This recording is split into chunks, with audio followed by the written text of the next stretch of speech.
ကဲဒီနေ့မှာတော့ကျွန်တော်ကဖုန်းတွေမှာအသုံးများတဲ့ loss synchronous loss အကြောင်းကိုပြပြပေးတတ်မှာပဲဖြစ်ပါတယ်အဲဆိုတော့ဖုန်းတော်တော်များများမှာဆိုလို့ရှိရင်လက်ဝဲရာစနစ်နဲ့ပေါ့နော်face ID ဆိုပြီးတော့နှစ်မျိုးတွေ့ရတယ်အဲ့ဒါမှကျွန်တော်တို့လက်ဝဲရာစနစ်မှာဆိုလို့ရှိရင်အရင်တော့နောက်ဘက်လက်ဝဲဘေးဘက်လက်ဝဲအခုဆိုလို့ရှိရင်ကျွန်တော်မှန်ပြင်ပေါ်မှာလက်ဝဲဆိုပြီးတော့ဖြစ်လာပြီပေါ့နော်ဒီမှန်ပြန်လက်ပွေမှာကျွန်တော်တို့နှစ်မျိုးရှိတည်တယ်အဲ့ဒါဘာလဲဆိုလို့ရှိရင်ကျွန်တော် optical နဲ့ ultrasonic ဆိုပြီးတော့နှစ်မျိုးရှိတည်တယ်optical ကဘယ်လိုပုံစံမျိုးနဲ့လုပ်တာလဲဆိုလို့ရှိရင်သူကကျွန်တော်အလင်းကနေပြီးတော့အာရုံခံပြီးလုပ်တာဖြစ်တဲ့အတွက်ကြောင့်ပေါ့နော်သူကမြန်ဆန်တယ်ဆိုပေမဲ့ကျွန်တော်တစ်ခါလေကျ security ဘိုင်းရပြောမယ်ဆိုလို့ရှိရင်တော့အနေငယ်အားနည်းချက်တော့ရှိတယ် ultrasonic ကကြတော့သူကအတန်နှုံးနဲ့အာရုံခံပြီးဖမ်းပြီးထားဖြစ်တဲ့ကြောင့်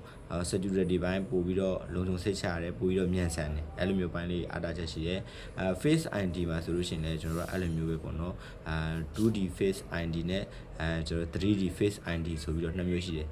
2D face ID ကကျွန်တော် Android phone တွေတော်တော်များများမှာတွေ့ရတတ်တယ်သူကကြဘယ်လိုလဲဆိုတော့ကျွန်တော်မျက်နှာကိုစက္ကန့် 2D ဖတ်ထားဖြစ်တဲ့ကြောင့်ပေါ့နော်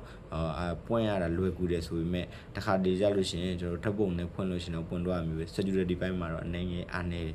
အဲ့ဘက်မှာအသုံးပြုတဲ့ 3D face ID ကကြတော့ကျွန်တော်တို့မျက်နှာပေါ်ကဟာပေါ့နော်အသေးစိတ်ကျွန်တော် 3D စက္ကန့်ဖတ်ပေးထားဖြစ်တဲ့ကြောင့်မို့ security ဘိုင်းရပြောမယ်ဆိုလို့ရှိရင်ကောင်းကောင်းကြီးစိတ်ချရတယ်ကျွန်တော်ဓာတ်ပုံတွေပိုင်းနဲ့ဖွင့်မယ်ဆိုလို့ရှိရင်လည်းမပွင့်ဘူးအဲ့ဘိုင်းတွေကိုတော့နောက်ပိုင်းကျရင်အသေးစိတ်တခြားပြန်ပြပြပေးတော့မယ်ဒီနေ့ဗီဒီယိုကတော့ဒီလောက်ပါပဲဘိုင်ဘိုင်နောက်ဗီဒီယိုမှာပြန်တွေ့ကြပါ